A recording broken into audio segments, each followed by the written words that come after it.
Dios tiene poder para ayudarte, pero tienes que reconocer tu pecado. En el 722 a.C., el reino de Israel fue llevado cautivo a Asiria. El reino de Judá no fue llevado cautivo a Asiria porque confió en Dios. El rey Ezequías obedeció la palabra de Dios transmitida por el profeta Isaías.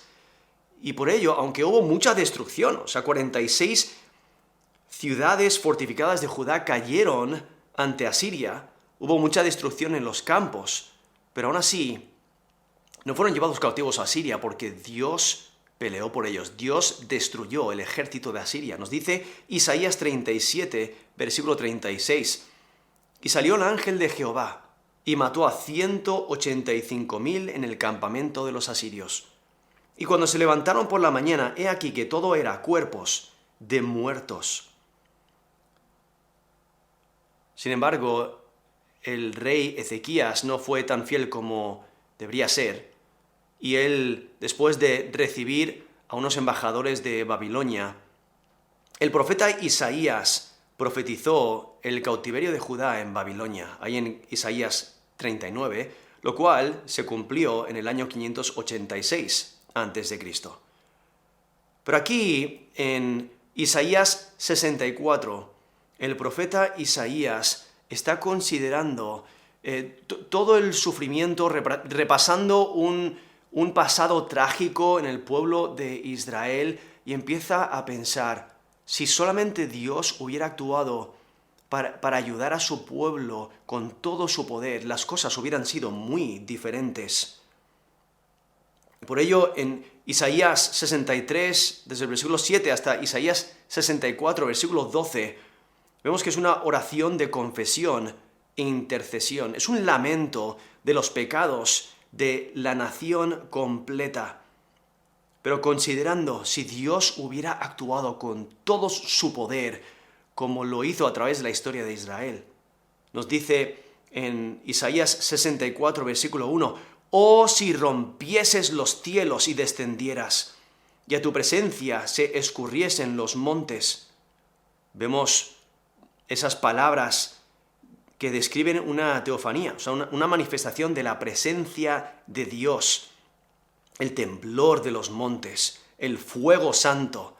Nos recuerda al Salmo 18, del 7 al 9, donde dice, «La tierra fue conmovida y tembló, se conmovieron los cimientos de los montes y se estremecieron porque se indignó él».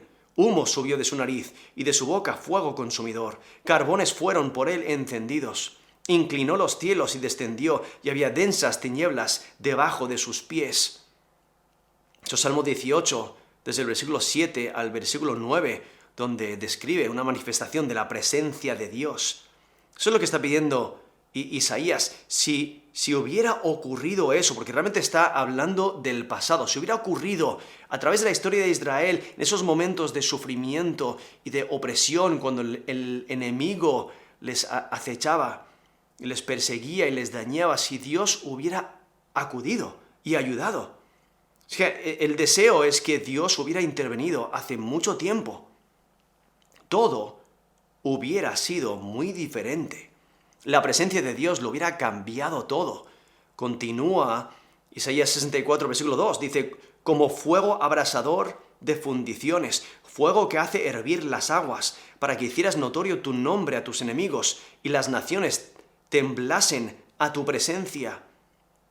Este versículo presenta una destrucción repentina, porque ese término ahí traducido, fundiciones, se refiere a matorral. Entonces dice, es como un fuego de matorral, que quema con rapidez.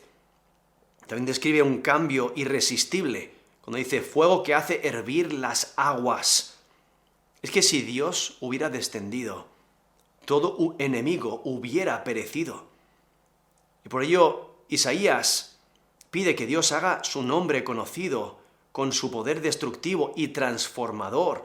Por eso dice ahí en versículo 2, «Para que hicieras notorio tu nombre a tus enemigos y las naciones temblasen a tu presencia».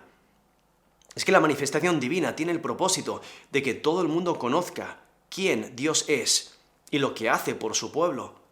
Y continúa el versículo 3, Isaías 64, versículo 3 dice, cuando haciendo cosas terribles cuales nunca esperábamos, descendiste, fluyeron los montes delante de ti. Y luego continúa el versículo 4 describiendo que no hay otro Dios como Yahweh, el Dios verdadero. Y por ello hay en versículo 3, reconociendo las veces que Dios actuó y el pueblo de Dios se quedó maravillado. Porque cualquier manifestación divina siempre es asombrosa, siempre supera las expectativas. Y por ello, en el versículo 3, Isaías repite la segunda parte del versículo 1, para enfatizar lo que hubiera ocurrido si Dios hubiera descendido. Pero ¿por qué no obró Dios? ¿Por qué no eliminó al enemigo? ¿Por qué no rescató a su pueblo? Hubiera sido fácil para Dios actuar y mostrar su poder. ¿Por qué no actuó Dios? Pero la realidad es que Isaías, luego en el versículo 5 y a través de este texto, resalta por qué debe Dios actuar a nuestro favor. Porque no lo merecemos.